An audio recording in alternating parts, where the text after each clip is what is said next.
วงจำปาสักเป็นดินแดนอารยธรรมที่เก่าแก่ซึ่งเห็นได้จากหลักฐานโครงสร้างโบราณต่างๆเมืองโบราณเส้นบ้านพนอนเหนือเมืองจำปาสักได้แสดงให้เห็นห้องห้อยของกำแพงเมืองและโครงสร้างดินจีอื่นๆตามบริเวณแคมป์ของซึ่งคาดว่าได้สร้างขึ้นในต้นศตวรรษที่5ยิ่งไปกว่านั้นวัดผู้จำปาสักที่เป็นเทวสถานศักดิ์สิทธิ์และสวยงามก็ได้กลายเป็นหลักฐานสำคัญทางประวัติศาสตร์วัดผู้เริ่มก่อสร้างในต้นศตวรรษที่10และมีการโตเติมในศตวรรษที่11และศตวรรษที่12แสดงให้เห็นถึงความหุ่งเหืองของอารยธรรมโบราณในพื้นที่นี้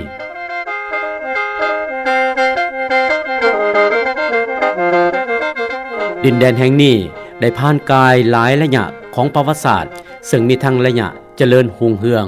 ระยะที่ถูกผูกขาดและครอบครองจากศักดินาสยาม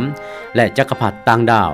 และระยะแห่งการโตสู่กู้ชาติจนสามารถญาติได้เอกราชสมบูรณ์และสถาปนาเป็นประเทศสาธารณรัฐประชาธิปไตยประชาชนลาวในปี 1975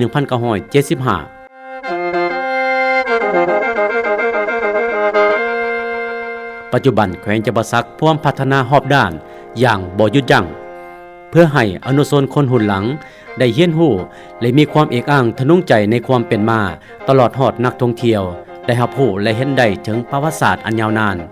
คณะพรรคอำนาจการปกครองแขวงจำปาสักจึงได้เต้าโฮมเอาวัตถุโบราณและวัตถุพันธุ์ที่มีคุณค่าทั้งด้านวัฒนธรรม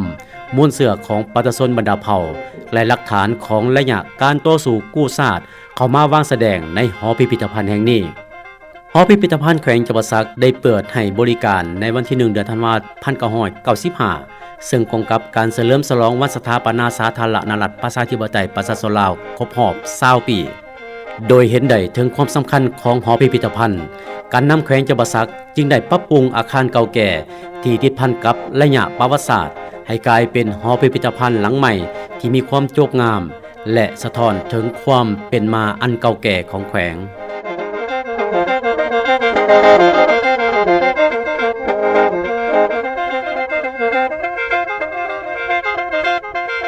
หอพิพิธภัณฑ์หลังใหม่ได้เริ่มเปิดทดลองแต่กลางปี 2025 เป็นต้นมาโดยได้จัดวางแสดงวัตถุพันธุ์ออกเป็นโซนต่างๆที่เน้นถึงความครบถ้วนทั้งด้านประวัติศาสตร์และวัฒนธรรมเช่นโซนวัตถุประเภทหินและโลหะโบราณสะท้อนให้เห็นห้องห้อยสถาปัตยกรรมและโบราณคดีอันเก่าแก่หลายพันปี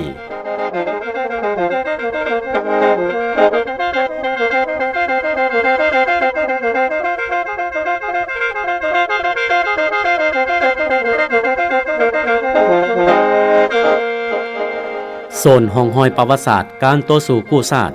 ประกอบด้วยอาวุธยุทโธปกรณ์และเครื่องมือการต่อสู้ในแต่ละยุคแต่ละสมัยของบรรพบุรุษแสดงให้เห็นถึงมูลเสื่ออันองอาจกล้าหาญ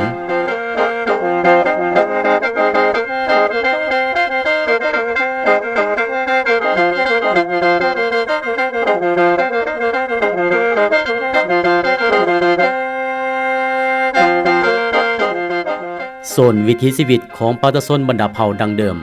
วางแสดงวัตถุอุปกรณ์หลากหลายที่ปู่ย่าตายายได้นำใส่ในชีวิตประจำวันการทำมาหากินและการปลูกเลี้ยงที่สืบทอดกันมาฮอดปัจจุบัน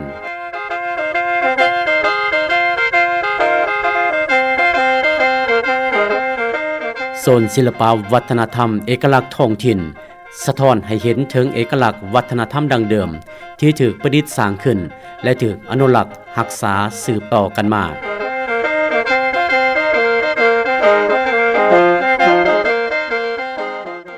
โซนความอุดมสมบูรณ์และเอกลักษณ์ของบรรดาเมืองนครแสดงให้เห็นถึง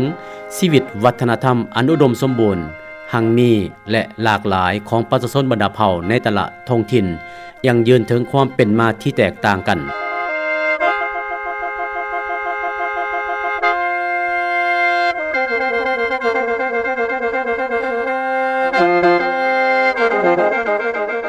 โซนการวางแสดงวัตถุทันสมัยและวัตถุที่เก่าแก่ยังยืนให้เห็นถึงสมัยประวัติศาสตร์แห่งการต่อสู้กู้ชาติและระยะแห่งการปกปักรักษาและสร้างสรรค์พัฒนาประเทศชาติ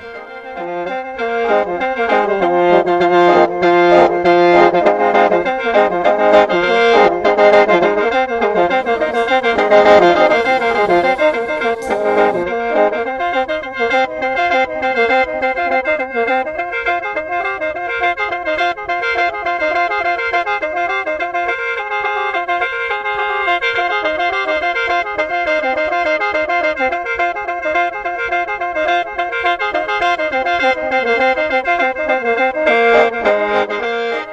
ยินดีต้อนรับบรรณาทานเข้าสู่หอพิพิธภัณฑ์แขวงจำปาสัก